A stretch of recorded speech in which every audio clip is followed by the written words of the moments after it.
I'll bring to order the City of Oak Harbor Planning Commission meeting for June 25th, 2019. All the planning commissions are in attendance with the exception of our chairman, Mr. Wassinger. He's absent. I'm Bruce Freeman. I'm the vice chair. I call the meeting to order. First order of business is to approve the minutes of the May 28, 2019 regular business meeting. I move that we approve the minutes from the May 28, 2019 regular business meeting. We have a motion. We need a second. I second the motion. We have a motion and a second. All in favor say aye. Aye. Opposed? Seeing none, thank you. The next section of the agenda is the public comment portion.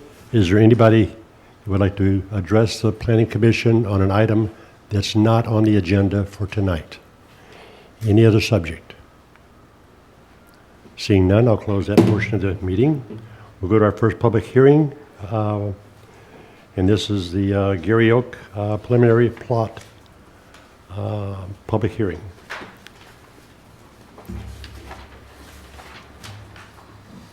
Good evening, members of the Commission. Kamak, Senior Planner. This is an unusual item on the agenda for the hearing. Normally, preliminary plats, when they are up for public hearing, we have a packet that is ready for review. That is usually with the Planning Commission, and you've seen the drawings and so on, and we would be presenting that information. However, we don't have that information ready yet.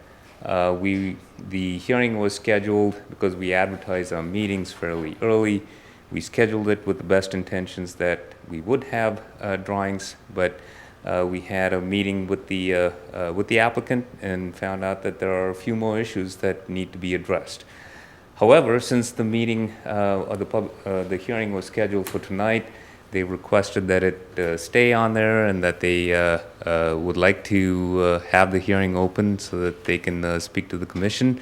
So we don't have any drawings to share, so we're not going to dive in hopefully deep into any of the issues that are potentially surrounding this development because we don't have all of those fairly defined.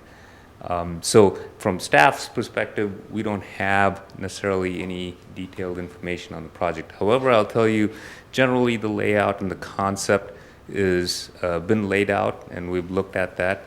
It just comes down to a few issues that need to be addressed and communicated through the drawings while we go through the approval process, and that's kind of like the final points of where we are in the process. So we don't have any, from staff's perspective, we don't have a lot of information. When we do get the drawings, we'll have a healthy discussion about it. However, we ask the commission do open the hearing. Looks like there are people here, maybe here for that development and take public comments. However, I'll recommend reserving most discussions and deliberations to a time when we do have the drawings. Chime in on that, Mr. Vice Chairman. After you open the public hearing to hear from the applicant as well as any citizens who'd like to speak, we'll ask you to keep it open and continue it to the July Planning Commission meeting. That way we do what's called to preserve our advertising. And so we'll have you keep the hearing open and continue it to the July date, and then hopefully staff and the applicant will be ready to do the full-on presentation and conversation with you. So, thank you. Thanks, Steve. I'll open the public hearing. Is there anybody in the audience that's here to speak, including the applicant itself? Please come to the podium. Give us your name.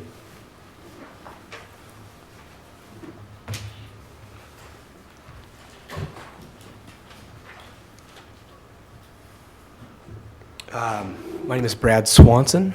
I'm with the Belcher Swanson Law Firm, and I represent the applicant, Garyoke, LLC, for this project. With me tonight are Chris Anderson and Dave Lervick. Chris is with Garyoke, and Dave is with Lervick Engineering. He's the project engineer. As Mr. Kamak mentioned, we're doing things a little bit differently here, and I wanted to express my gratitude to this Planning Commission for kind of thinking outside the box here a little bit.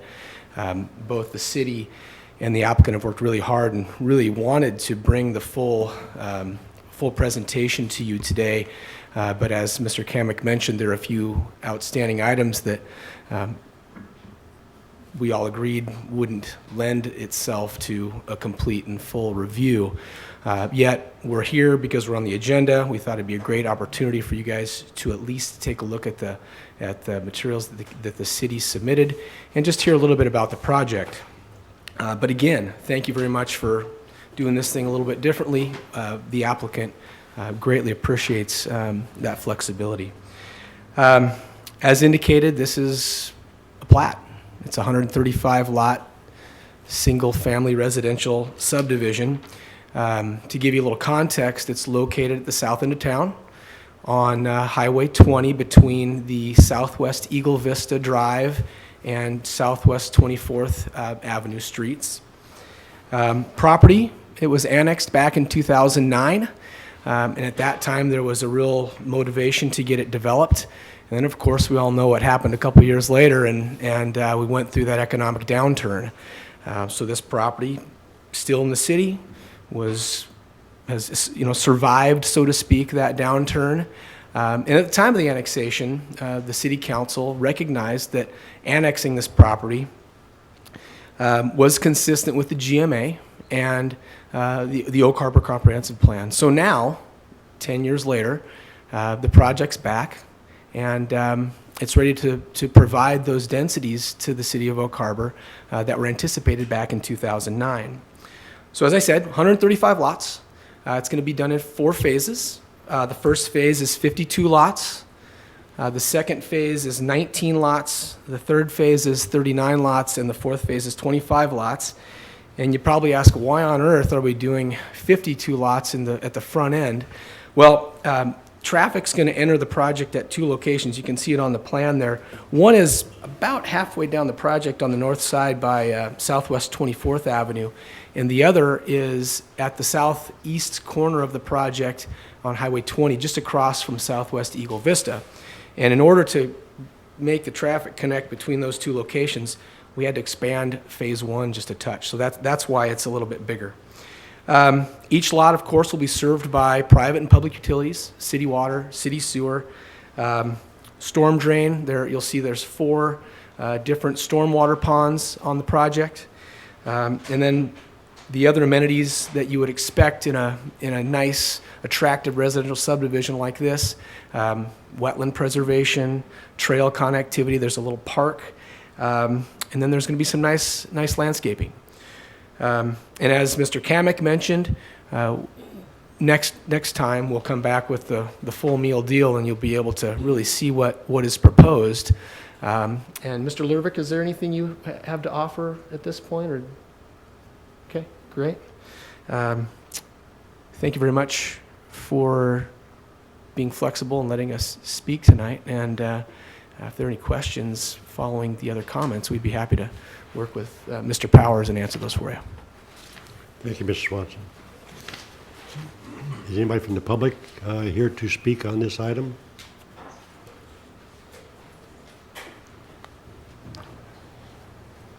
Seeing none, we'll just, since we don't have enough information, I think we just continue this on to the next meeting in July. Yes.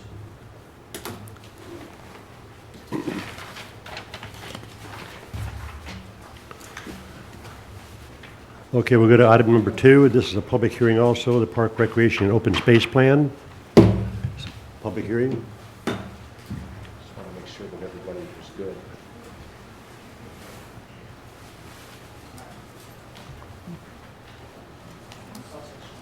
Because there were no questions from anybody in the audience, so. Yeah. Hi, Cat Kamek, Senior Planner again, here presenting the park plan, Parks, Recreation, and Open Space Plan. So this plan is finally going through the adoption process, and it was here before the Planning Commission at the last meeting. We talked about it in a draft form and got a lot of good feedback. We tried to incorporate a lot of that feedback that we got into the plan. So We went to the park board earlier this month and discussed it there, and so they've recommended approval. So here we're part of that process, holding the hearing right now. So I'll go through a brief presentation. It's a summary of what we did with the update to the plan. There's a lot of details within the plan. I'll cover some of the highlights through my presentation. So the plan was last updated in 2009, and it's being considered for update right now. It's taken a couple years to go through an update. Usually it takes about that long to go through a public input process, discuss the goals and policies, make all the changes, do the level of service analysis, and eventually come up with a recommendation plan that captures the community's thoughts before we bring it forward. So what are some of the changes? The last time I showed you the slide, I think there was no changes to the structure, but we got really good feedback from the Planning Commission in terms of how the document was structured. Originally, in 2009, it was structured like a reference document in the sense that sections were just, you go to an appendix, to the table of content, and you go, okay, what information you want? You just jump there. It didn't have necessarily a 1, 2, 3-step flow. But I think what we heard from the feedback in looking at the draft is that the traditional approach seems to make more sense. And so we reorganized the plan to do that traditional structure where you have a kind of analysis that leads to the recommendation type thing. So we've changed the structure of the plan. The goals and policies and the projects were updated. Goals and policies were reviewed by the City Council, Planning Commission, and the Park Board at a joint meeting. One of the things that was decided at that meeting was that the vision was not going to be amended. Everybody said, we'll keep that the same. Visioning processes are usually a longer process. If some of the planning commissioners remember when we went through the 2016 update, we updated the vision for the comp plan, and that took quite a while. It almost took 6 to 8 months just to do that. So the joint meeting, at the joint meeting, it was decided that the vision was not going to be amended, but they went through and amended a lot of the goals and policies, reinforced language in certain goals, like the waterfront trail and all the investment that the city makes along the waterfront was reinforced by additional language. There was reinforcement for ideas to improve the shoreline along Flintstone Park. There were some ideas that were taken out. There were some old archaic ideas about green belts being formed around the city, and these are old ideas because the plan is a accumulation of goals and policies from the time it was first adopted in the 1960s. So you kind of, every year when you look at it and update it, you take something out and you add in. And there were some goals that were left over from a long time ago that are not necessarily current thoughts of the community. So those were taken out. There was some language about RV parks, and the city kind of got out of the RV park business, so wanted to clarify that. It fell under the parks plan just because it was at Windjammer Park. So all of those goals and policies got updated. The recommended plan was also updated. Some new ideas have come up with this plan, and I'll go over that in a little bit. The level of service was also updated. The methodology was not changed. However, we needed to go through, because of the population growth, and look at all the numbers to make sure that we're still providing the services for the population. And the 6-year implementation plan was updated to link it directly to the capital improvements plan, which is the implementation document for the city's project. There was no changes made to the impact fee section of it, and this is primarily because there was a decision again at that joint meeting to talk about impact fees as a whole. There's other impact fees that the city has, and rather than talking about impact fees in isolation, I think the idea was that we'll talk about it together to see what changes could be made.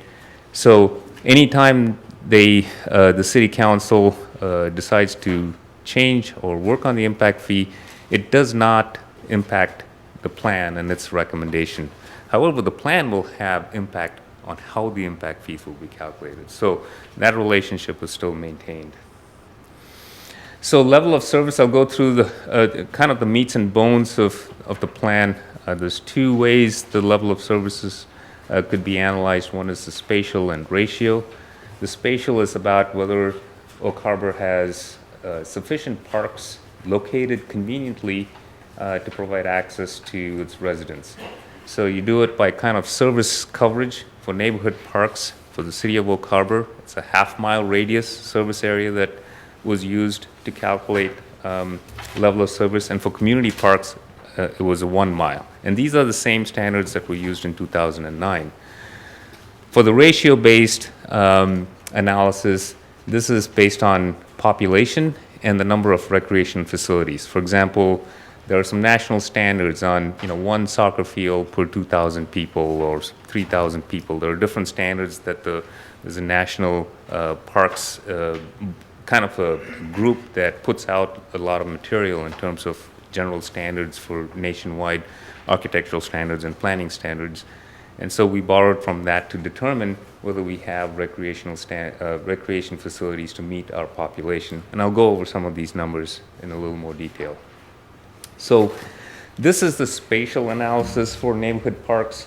And as you can see, colors are a little muted, but the green areas are areas that are covered by some neighborhood park services covered by neighborhood parks.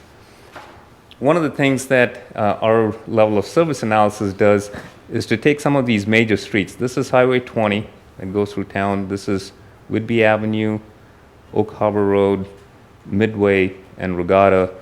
And this is Fort Nugent, Swantown, Fort Nugent, and Heller. Now, these are our major streets in our community, and they could be viewed as barriers for neighborhood parks. In the sense, if you lived across one of these, if you lived across Highway 20 and you had a park across Highway 20, even though that park is within half a mile, it's not necessarily considered serving your side of the neighborhood because there are several safety factors that have to be mitigated before your kids can go to these parks. So even though there's something within eyesight, it doesn't mean that there is service. So these streets have been taken as barriers, and so when we layer them in GIS and clip those layers, we can see some of these white portions where there is service lacking. So for example, you can take that Red Wing area. There's a little park in that Red Wing subdivision, but you know that the access from there comes only from Heller. There's no access from the east. So even though that park is close to some of the residential areas there, it's just not providing that service. So this analysis kind of shows some areas where there are parks deficient. And surprisingly, you'll find that east of Midway and south of Whidbey, that neighborhood, the old neighborhood in town, does not have any neighborhood parks. I mean, you have the school facilities, you have that bus barn, but there's actually no neighborhood parks there. And so what the plan identifies is these areas, almost like opportunity areas. Any time that the city has an opportunity to acquire land or somebody wants to donate land, these are areas to consider or take the opportunity to fulfill that service need for those locations. Another area I just wanted to point out is the Scenic Heights area. That's also an area that doesn't have neighborhood parks. So this map kind of shows that. And so moving forward, it doesn't say that this is what the plan should do or this is what the solution is. It just identifies opportunities where the city can take if some of those come up. This is the spatial analysis for the community parks. And it's a 1 mile service area for community parks, and you can see Volunteer Park, Windjammer Park, and Fort Nugent Park are major community parks where there's recreational facilities. And as you can see, if you draw a service, 1 mile service area around them, the area that's in green is covered, and the area outside of that is not. And the northwest quadrant of the city does not have any community parks. So those people, in order to use community parks or recreational facilities, are driving somewhere, probably to Fort Nugent or Volunteer Park, and that creates additional impacts for travel and so on. So the plan identifies that area as being a target area for community parks, and as you know, in the recent months, there's been some advancement in trying to acquire some land along Oak Harbor and Gun Club Road. And even though those plans are not finalized, however, they are in the works, the plan just kind of captures that is in the works with the potential of it being acquired and converted into a community park. And if it does become a community park, then you can see that blue area shows the area of coverage, and you start to get a good service for all of town. So that's part of the analysis, and part of the recommended plan is to look at this area. And even if for some reason plans fall through and this land is not acquired, I think there's still potential in this area. It's just we need to find that and try to provide that service to that quadrant of the city. This is going back to some of the ratio-based analysis. So there are some standards in terms of community parks and neighborhood parks in terms of population. So the general standard is you have at least 1 acre of neighborhood park for every 1,000 people in your city.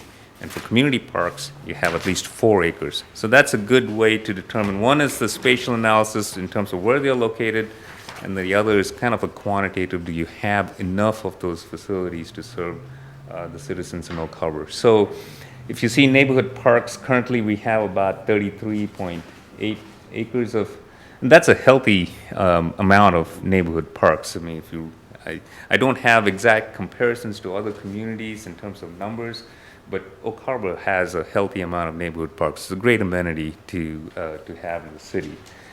So if you look at the level of service, it's 1.49, which is greater than 1, which means we have more neighborhood parks than the standard, than the national standard. So if you project that for the population of 2036, you still are over 1, which is still a good service. So in terms of neighborhood parks, I think there's adequate amount of neighborhood in terms of acreage to serve the community.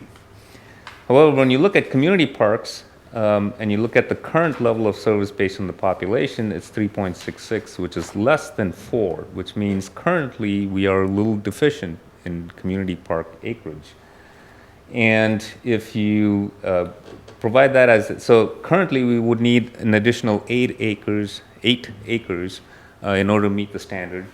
And if you project that to 2036, you would get, you'd be short 20 acres. So the need for the community park in that northwest quadrant is not only supported by our spatial analysis, but also by our ratio analysis, and number-wise, there's definitely a need for another community park in Oak Harbor. This is a level of service for recreation facilities. So just like we have an acre per 1,000 or 4 acres per 1,000, this is for the recreation facilities, basketball courts and soccer fields and so on. And this is also compared to the population. So if you look at that's the standard, 1 per 5,000, 2,000, whatever the population standard. And then you have the current quantity of those facilities in 2018. And as you can see, the level of service in some cases are less and more in others. And so all these deficiencies are captured with the 20-year projection. And you can see there are need for football fields and volleyball courts and not soccer fields, baseball diamonds. Those are some of the facilities that we are lacking currently. So this gives us an idea of what we would want. And our Parks Division is in communication with a lot of the sports leagues and other special interest groups, and they know the demand that they have with the various leagues and all the resources that they want. We had a meeting with most of them, league representatives, and they all expressed the need for more facilities. They're trying to fit what they can schedule-wise into the existing facilities. Another new park would be a big bonus for them. One of the things that the park plan does capture in the recommended plan, there's been talk in the community about Fort Nugent Park. There's 40 acres there at Fort Nugent Park currently. 20 acres, the west 20 acres, actually belongs to the school, and the city leases it from them. So there is some discussion at the school board about trying to find another facility because they are also growing. As Oak Harbor grows in populations, so do the school districts' need for facilities as well. So one of the areas they're talking about is along Fort Nugent and the use of those 20 acres that's there. So if they do move on that, that's 20 acres that's going to be taken out of the city's inventory, and that has some soccer fields and so on. So to this table, what you would do is you would add 20 acres to the need, because that 20 acres is being considered right now as part of our meeting our spatial and ratio requirements. So that adds up in 2036 to about 40 acres there. So that's a large need for Oak Harbor. So the need for community park is there in Oak Harbor. So what does the recommended plan have? So neighborhood parks, I talked about the underserved areas or the opportunity zones. We continue to see if you have opportunities there. However, as the community grows, just because we have more neighborhood parks than the standard, we still want to be able to provide the services close to the neighborhood. So as the city grows, you want to continue the trend of acquiring neighborhood parks to have it in proximity to the residents and their houses. Community park, again, the need in the northwest quadrant, that's captured. There's a good write-up in the plan about the things around it, and also some proposals. I mean, Fort Nugent Park was 20 years in the making, and so will another park. It will take that long because you need the funding. It's not first you buy the land, then you'll have to accumulate the funding, you have to plan for it, then you have to implement it. Probably is going to be done in phases because there's not enough money at one time available to do these things, so you'll have to phase it. So a park of that magnitude could use a plan for itself. For example, the Windjammer Park has its own plan, the Windjammer Park Integration Plan. And because it's such a big park and has a lot of details in it, you get community involvement in it to make that plan. Similarly, the plan recommends that you take on a process when you do acquire the land in terms of how to develop that land and involve the community. So all of that is recommended in the document. This plan, it's not only a parks and recreation plan, it's also an open space plan. The open spaces in Oak Harbor are usually critical areas or forested areas and open spaces that the community enjoys. One of the biggest amenities that we do have within the city is the Northeast 7th Avenue wetlands. It's kind of hidden right now, but it could be a great asset to the city. And so there are some recommendations in the plan to try and look at that, maybe develop some access to it, some trails, education, and just improve that area as a way to as an amenity for the citizens. Garyoke Grove, which is the property on the southeast corner of Facama Road and Highway 20. This property has some development restrictions on it. It was purchased by the county, the city, and the Navy in a joint effort. And this is an accident potential zone, so development is very limited in this area. And so it would be a great place to have a Garyoke Grove, and there's a lot of effort already in there. I walked on the property about a couple of weeks ago. They have like a nursery for Garyokes. There's a lot of little ones, and they're doing really well. And there are some more established ones growing as well. And in years, it'll develop into a nice amenity for the city. So that's something that you want to continue to invest in. And Friend Marsh is a great resource right in the middle of town. And that's a great open space area that you can promote wildlife, habitat. You have some wetlands in there, and you can also have some trails. So these are all ideas that are in the plan to keep expanding on the open space. Trails. Trails is one of those features that are very lacking in Oak Harbor and could use a lot of development going into the future. Our waterfront trail is a big asset to the community, and the council and everybody in the community knows that we should continue to invest in it, and the more we invest, we provide a benefit for the citizens, but we also attract tourism, and all other types of economic benefits come from that. So you want to continue to invest in the waterfront trail. But there are other opportunities as well. The 7th Avenue wetlands is a great opportunity to have trails.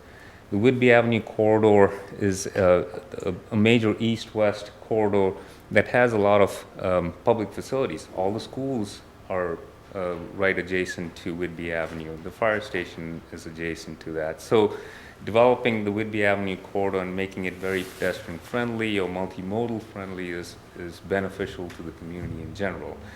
So the parks plan kind of overlaps with the transportation plan in some of these aspects.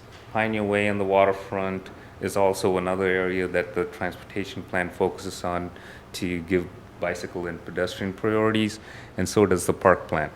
So when you do have opportunities for grants or any resource that you can assign for developing better pedestrian and bike pathways or trails through the city, you want to look for these projects that kind of overlap between multiple plans so that you can kind of get more bang for your money. So these areas have been identified as opportunities for investment. Trails around the city, this is a long-range plan for the city to have a trail connection all around Oak Harbor, and I have a map that kind of indicates that. So currently we have the waterfront trail that kind of stops at Scenic Heights Trailhead. That's the only trail we have. With this long-term plan, it's just a conceptual plan and not intended to be with any detail, but it basically considers some key features as nodes. So for example, Fort Nugent Park is a node. Your Swantown Lake and Joseph Whidbey State Park can be considered as nodes, 7th Avenue wetlands. And what you're trying to basically do is you're trying to connect these natural features with the trail.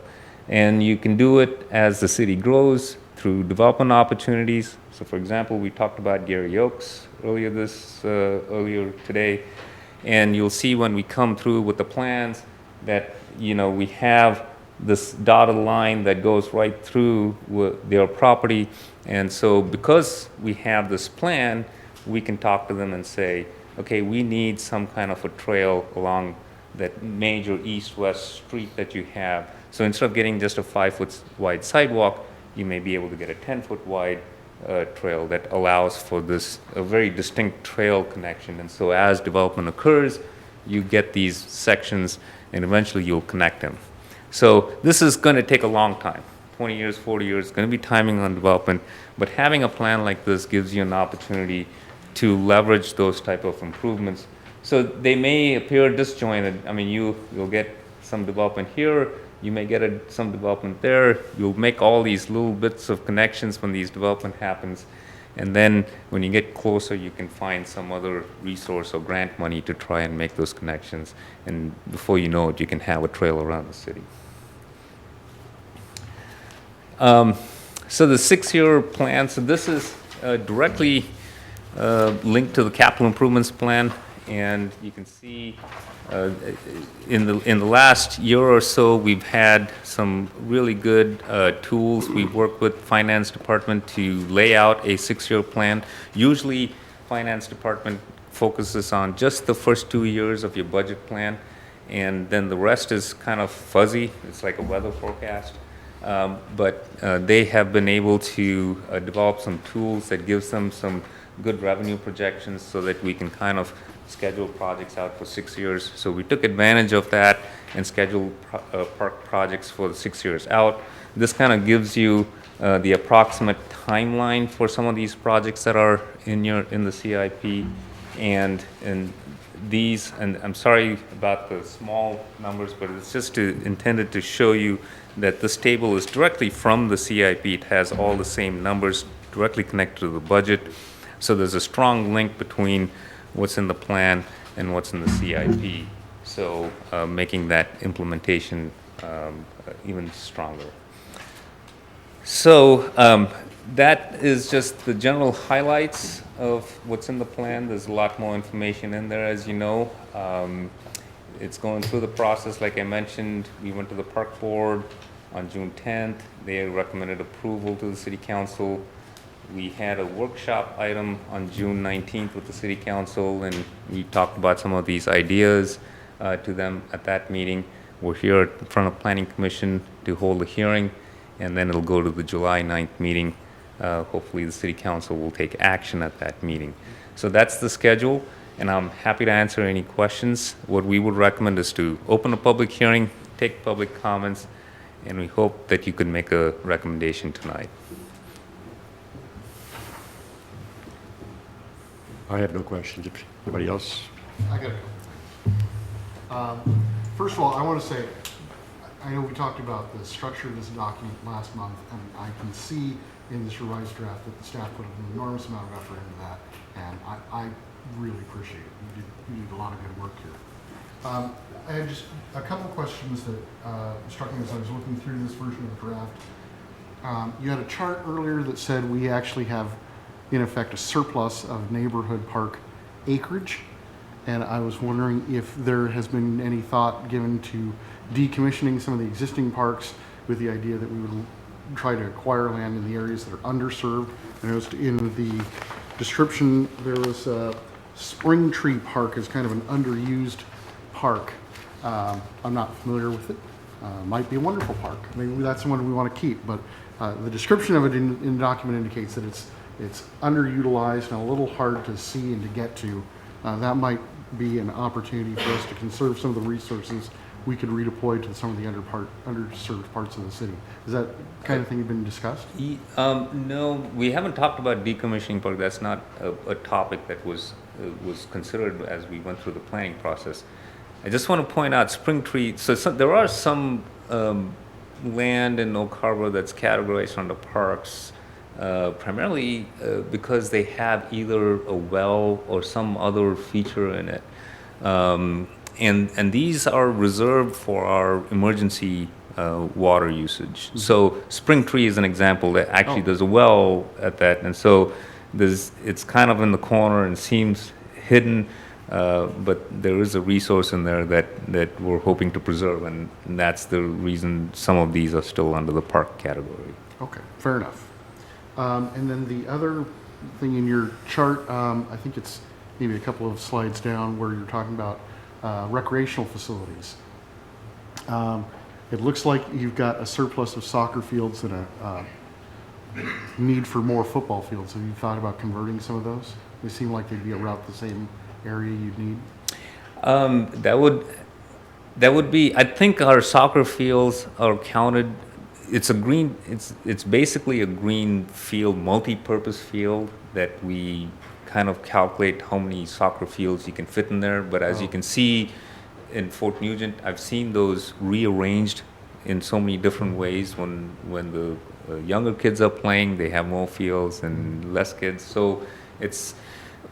I had a discussion with the parks manager, Hank Neidham, and he was mentioning that as we move forward, he'd like to see more of these multi-purpose facilities that can serve multiple sports cons. Sure. So as we go more into that, our level of service will have to change to accommodate how we use these fields, because we don't have dedicated facilities. The other things that we chatted about is also lighting facilities, existing facilities, and finding out how much more time we can get if we take existing facilities and just add lights to it, how many more hours we can get. So we can calculate the level of service in different ways as well. But all of those methodologies will have to come into place only after we start using them in that way. So yes, so multimodal, so the soccer fields are counted in that way, so they kind of fluctuate a little bit. Okay. So there seems to be an excess of that. Fair enough. That's all I have. I have a question. Okay. I didn't see anything about upgrades to like existing facilities, bathrooms and stuff like that. Koji Park, for example, has a Johnny on the Spot that's been chain closed for the past month and a half. And, you know, kids go there to play t-ball, they can't use the bathroom there. You got to drive someplace else and you're in the middle of a t-ball game. Is there any work or anything planned? I think generally in neighborhood parks, building bathroom facilities has, been more of a policy. I think in community parks, there are more of the facilities. When you get into the neighborhood parks, they can potentially become issues as well for the neighborhood because of those facilities, and I think it's going to be a slow coming for those type of facilities in neighborhood parks.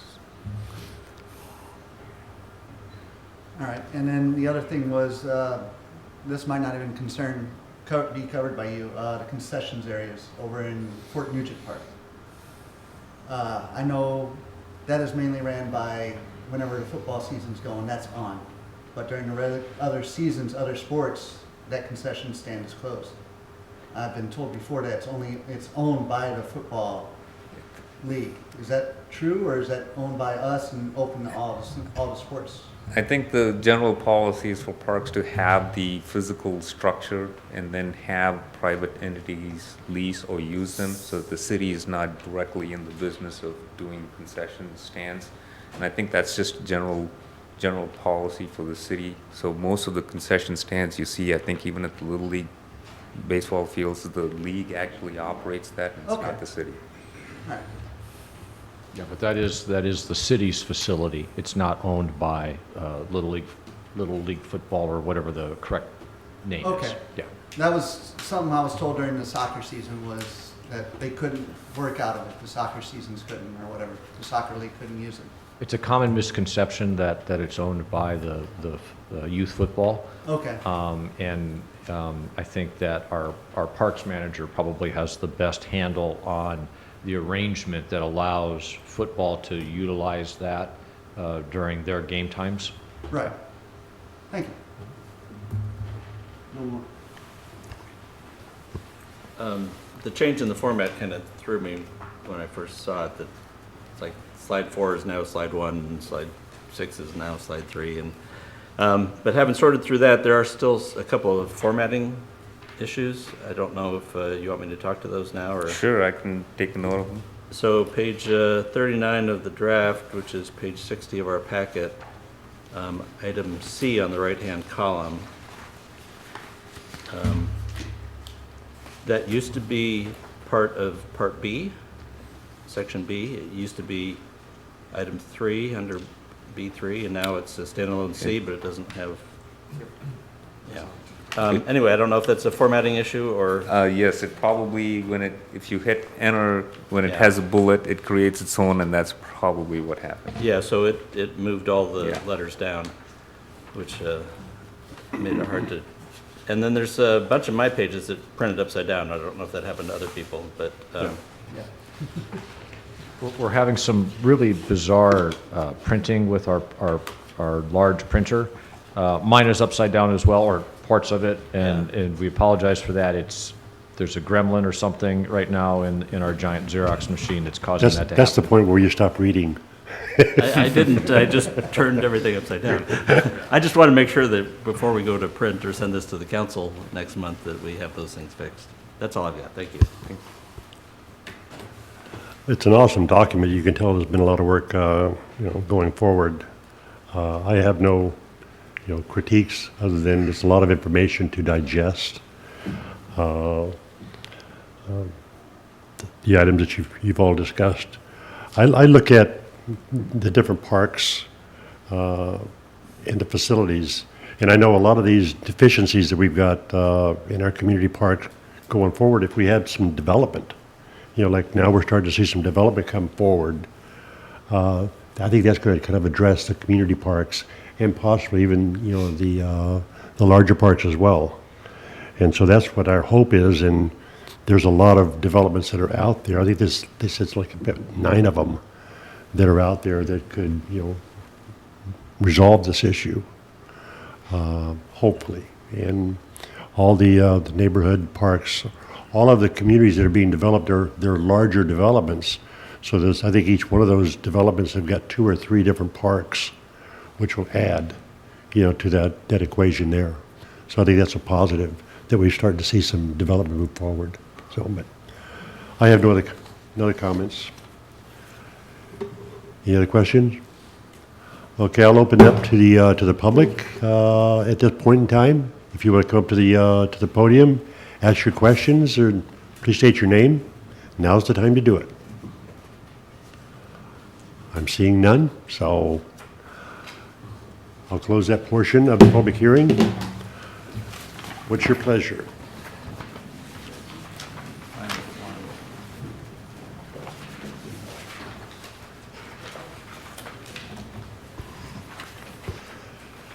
I move that we recommend that the City Council adopt the 2019 Parks, Recreation, and Open Space Plan.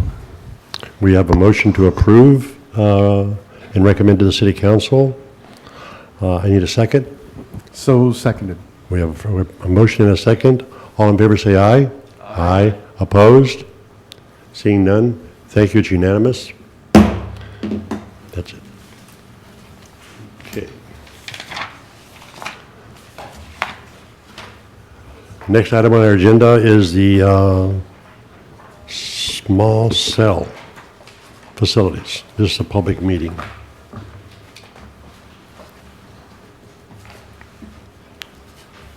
Thank you, Mr. Vice Chair, members of the Commission. Dennis Lefebvre, Senior Planner. For some of you, this item is somewhat familiar. For others, it's probably not as familiar. But what I'd like to do is take a few minutes and kind of give you a brief background and a refresher course as to what we did in the past with small cell facility and why it's coming back to you again. As you know, wireless technology and the use of devices that are wireless is definitely on the increase. Everybody has a cell phone, other devices that require coverage. And as a lot of the wireless carriers, let me back up a little bit here. Some of the wireless carriers, the siting of a monopole is almost impossible nowadays. The cell towers, you can't do that in the cities. The zoning is just too restrictive. So they've come up with a new technology that is called small cell technology, which is a smaller device. It provides the coverage that's going to be needed to enhance the 5G network, and it can be located on existing infrastructure such as light poles, utility poles, even some structures. A couple of years ago, the Washington State Legislature was really pushing forward to get this new small cell technology advanced. There were several bills being reviewed at that time. And instead of waiting for something to happen to us, the city took a proactive approach and joined the consortium of other Washington cities and worked with the law firm of Ogden, Murphy, and Wallace and prepared our own set of code amendments, which basically allowed us to get ahead of the game. Instead of having the state dictate to us what we can do in our city, we created some amendments to our code that allowed us to basically put our fingerprints on the siting procedure and some of the design issues with these small cells.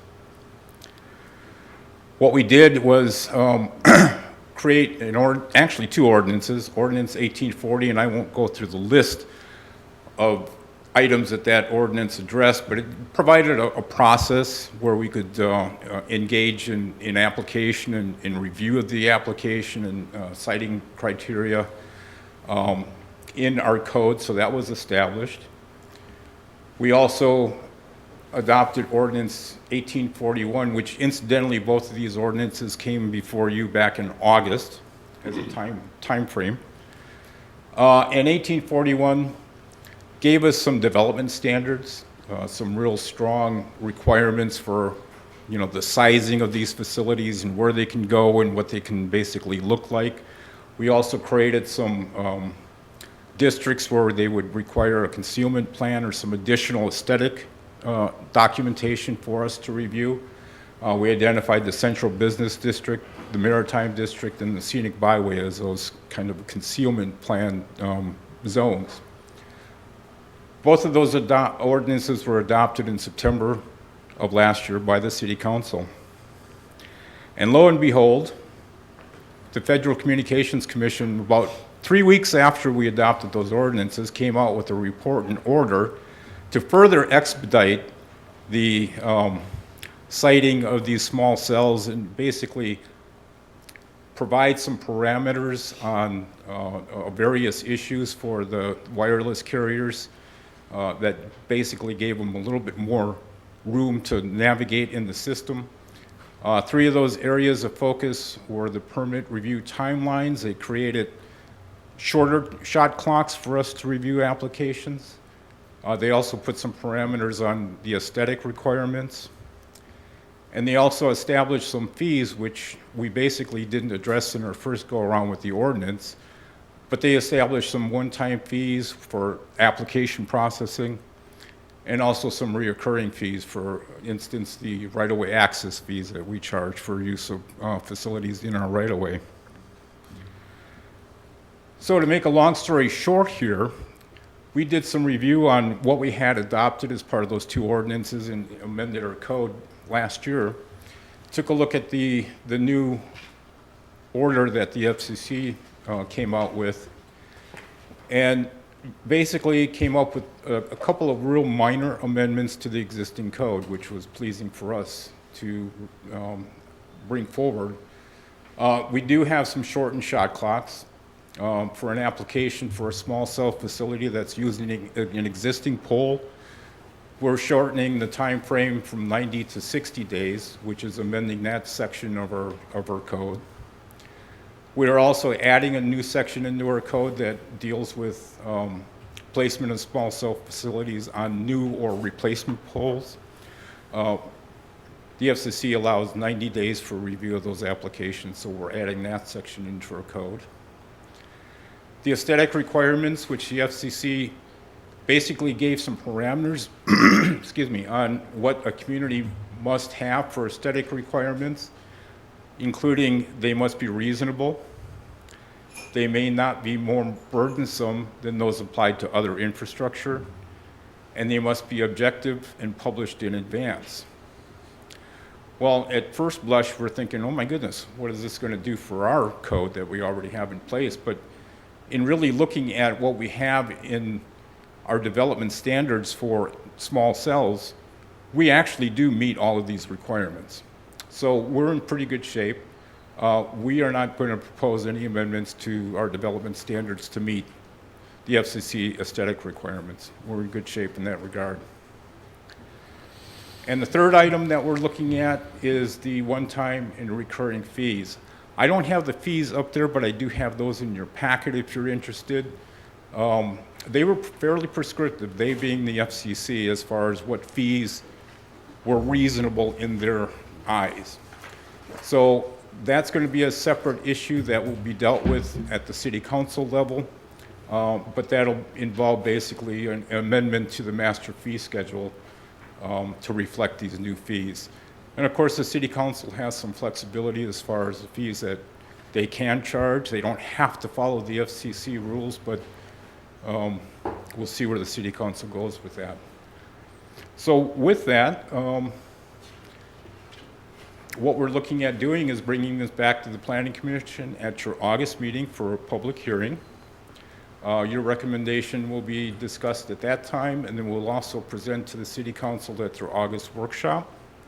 And hopefully we'll have the city council approve in September. So it's a fairly concise amendment, but it's something that we need to do to stay current with the FCC rules. With that, any other questions? I know you have some information in here about the guidelines from the FCC about the fees. Do we have any sense of whether these are higher fees than the city council might have adopted, lower fees than they might have wanted? I don't really have a good sense on, where the city council is going to go with that. These are pretty much the maximums that have been identified by the FCC. Okay. I hesitate to answer for the city council, but I don't think we're going to waver too much from those maximums, only to make sure that, our costs are covered in review of applications and the recurring fees for the right-of-way usage. Okay. Thank you. Is there anybody from the public that wish to speak on this item? No other comments? Okay. Okay, with that, I'll call the last item. This is a public meeting, the Shoreland Master Plan periodic review. This is All right. also Mr. LeFever. Thank you again. This is one of those efforts that I'd like to keep in front of the Planning Commission since it's pretty intense and kind of long-running project. I did make a presentation at the February meeting that did a real high-level approach as to what our Shoreline Master Program is and kind of the contents of that document. And hopefully we'll get it. There you go, Tim. Thank you.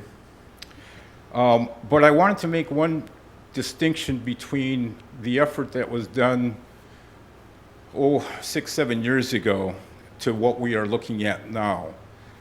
Back in 2003, the Department of Ecology did a fairly extensive rule change dealing with shoreline master programs under the Shoreline Management Act, or the implementers of that act, which prompted the city to do quite a major update to the Shoreline Master Program.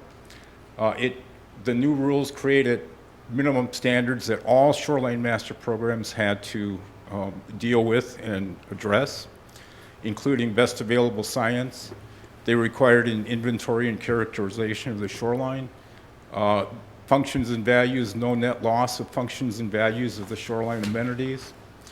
They required a cumulative impact analysis, a restoration plan, and a public participation plan were all required elements of that major update, comprehensive update that was done by us 6, 7 years ago.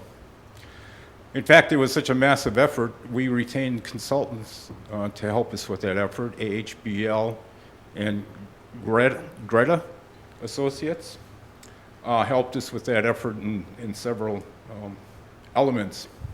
And again, as I mentioned, that was a multi-year effort. I think it began in about 2010.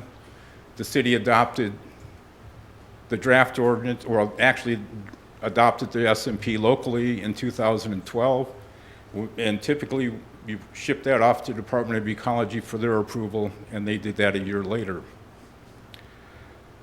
But what I wanted to address is the difference between that comprehensive update and our periodic review, which we are under at this point in time. As I note there, it's not as intensive as the 2013 SMP process was.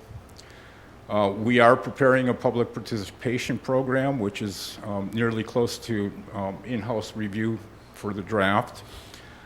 There is no requirement to take that through an approval process, such as the last PPP was for the comprehensive update. And we are required to follow guidance which is created in the administrative code under 173.26.090, and in 3 particular areas we are to address as part of this periodic review. And the one is to incorporate applicable Shoreline Management Act new rules and the Department of Ecology rule changes that they have created since our comprehensive update. We need to look at what's changed in the Act. We need to know what kind of rules ecology has come up with that we need to incorporate into an update of our plan. We need to look at our other existing plans that we have, possibly updated or even new plans that have been created since the 2013 SMP. We also need to look at circumstances that have changed, new information, maybe some improved data that we've had that's available to us to incorporate it into the SMP. And then we need to take local legislative action. And once we do that, we ship the draft off to Department of Ecology for their approval. And as I mentioned at the last meeting in February, we need to have that complete by the end of June in 2020. So we are on a good scope and work effort to get that completed in plenty of time. Getting into a little bit more detail as to those steps. To review the amendments to the Shoreline Management Act and Department of Ecology, Ecology actually has provided us with some documentation and a guidance handbook, so to speak, that has helped identify all the changes to the Shoreline Management Act since 2007 by year They also provided some review considerations, which we may utilize. It would be our option in some cases to utilize the review considerations. And they also provide some sample language in case we need to incorporate some of those changes into our code. That review is nearly complete. I've been working on that the last month or two. So with a review by in-house staff, we'll be ready to bring that forward to your initial review, probably in September is when I'm gearing for us to, for your initial review on that step. The second item, which is ensure local plan consistency. You know, look, we have the park plan up there. CAC was just mentioning how, you know, some of the policies probably haven't changed, but we need to look at it just to make sure that there's consistency with the Shoreline Master Program as we bring that forward. I'm sure you're well aware too, the last few years we've gone through and done some updates to our comprehensive plan. We need to ensure those policies are consistent with the SMP as well. I have a list of the other documents which we'll look at. I don't envision a lot of amendments coming out of inconsistencies with these documents, you know, just from looking at those at face value. The other one that's going to take some time will be to look at our existing development regulations.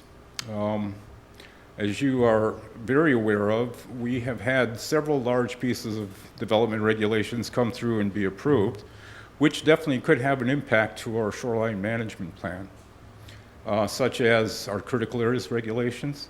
The interface between the shoreline and our critical areas is always a really intense analysis. It can be very detailed at times on how specific regulations apply to the shoreline critical areas versus critical areas outside the shoreline. So we'll be looking at that to make sure that we're consistent with our code.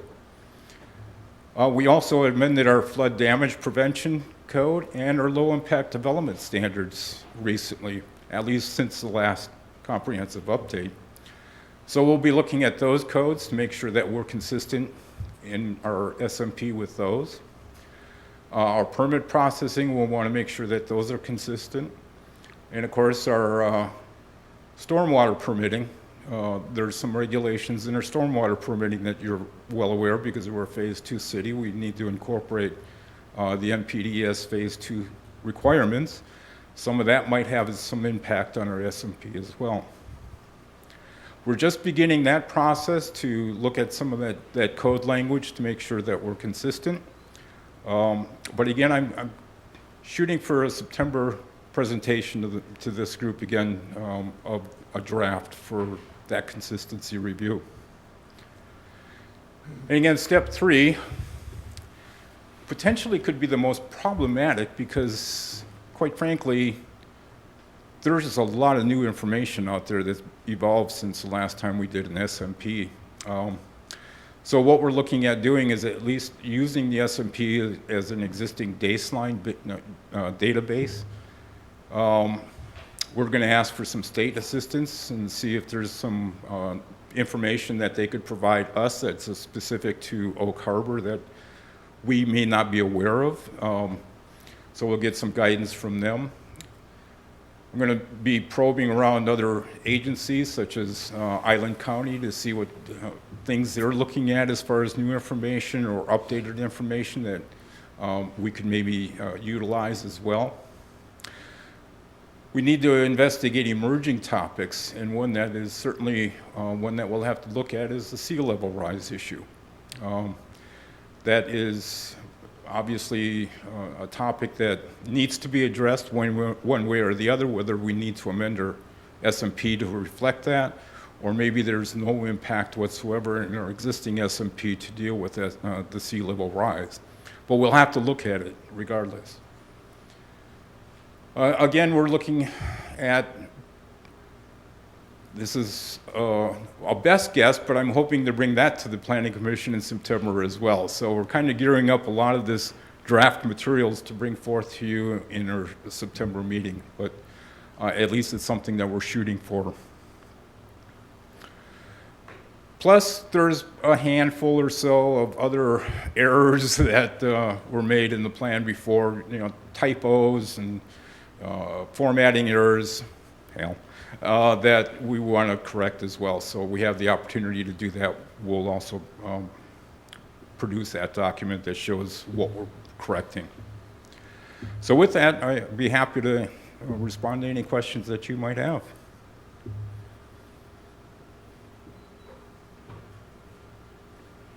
It's obvious. I'll just make my own comment.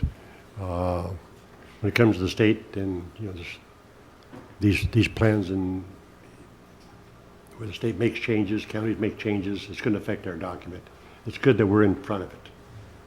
We do have the time, because like you said, we're going to bring this forward, but still the state has to approve it, by, June of 2020. And just what we submit, doesn't mean it's going to be the exact document. We might have to make some changes. So it's good that we're in front of it early. And a point of clarification too, we need to adopt it locally by June of 2020. Okay. The Department of Ecology doesn't have to act on it by that date. Okay. They basically have an open window. But yes, yeah. So we're on track time-wise to move this forward. Okay, thank you. Thank you. That's the end of our agenda for tonight. Yes, Mr. Powers? We do have a few members of the audience, or in the audience, who I think might have shoreline property. Perhaps if they had any questions. Tim, I'm not on the mic. Perhaps if they had any questions, you might want to give them an opportunity to address the commission. Anybody that is in the audience, please come to the podium and state your name and... Who is it?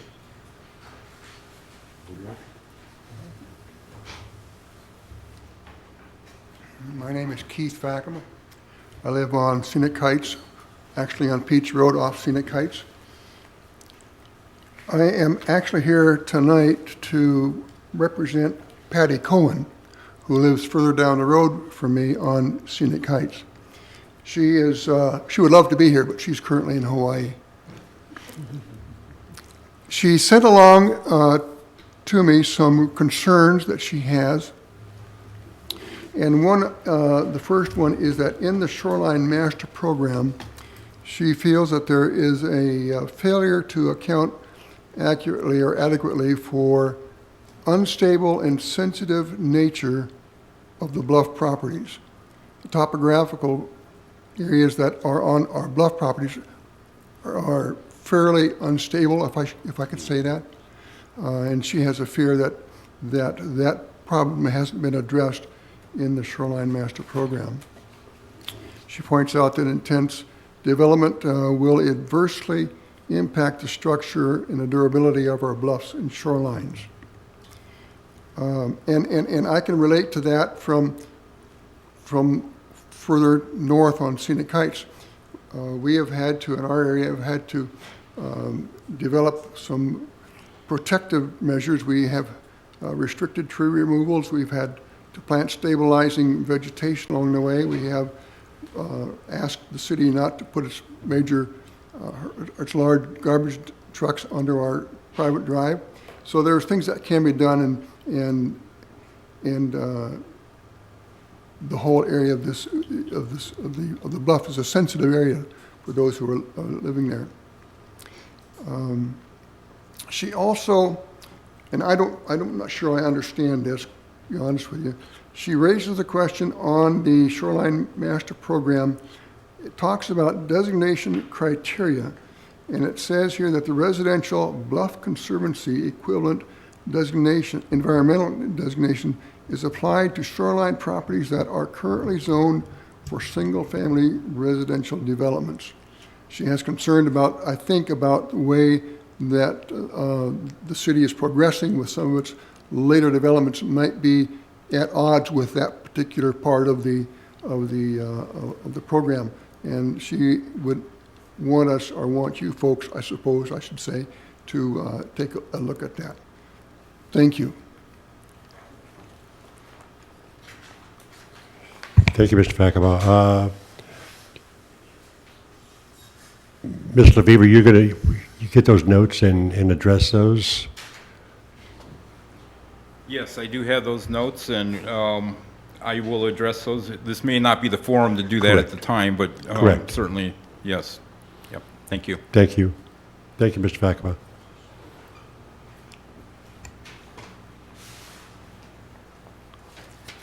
My name is Ken Hewlett. I also live on Scenic Heights Street, actually right next door to Patty Cohen. And certainly can second the remarks that Keith made about the sensitivities of the bluffs and so forth. I had a chance to review the file on a proposed development in the area, and the geologist that was employed by the developer characterized the bluffs in that area as stable. And somewhat later in his text, he referred to them as not stable. So, you know, there appears to be some confusion in the mind of even the professionals. But having lived there for 25 years, we've experienced on our own property and the adjoining properties some significant sloughing of the bluff. And the concerns have to do primarily with the nature of the soils, which are it's glacial till, and it varies in composition, but generally speaking, it's a combination of sands and gravels and large boulders and clay layers, and you name it, it's there. And what typically happens is that the permeable soils let the stormwater get down to the clay layer transports it to the edge of the bluff, and everything above that starts sloughing off. And there are plenty of examples for anybody, even this time of year when it's really dry, there's a lot of stormwater coming off the toe of the bank along there. So that's one concern. I'll skip around for a second too, and one of the things that I noticed wasn't mentioned talking about the Parks, Recreation, and Open Space. Scenic Heights has become a real corridor for recreation. You know, a lot of people are cycling. We have several events that use it for that purpose. A lot of people are out running, walking, whatever. And there are zero accommodations for those folks, and they're constantly competing with traffic, and the traffic seems to be getting more intense. And with all the proposed developments in that region, all the way from Highway 20 all the way to the county line and beyond, more and more vehicles are going to be dumped into that area. And I would really encourage in the planning process to see that at least right-of-ways are established for future widening, straightening of the road, pedestrian walkways, sidewalks, curbs, gutters. There's no stormwater management other than gravity in that entire area. And if you live at a low point, you get a lot of water there. So again, no revelation or anything, just encouraging. I know you're all common sense individuals, and as we go through this process of planning, you know, common sense is something that doesn't always make it to the table. And anyway, thank you for your time. Thank you. Is there anybody else which wish to speak? Seeing none, I'll close the public hearing.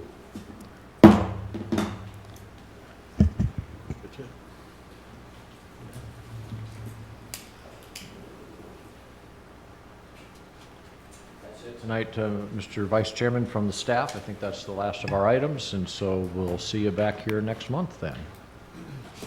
Good seeing Keith. It's good seeing Keith. Oh, he was our chairman. Longest when I came on here, he was our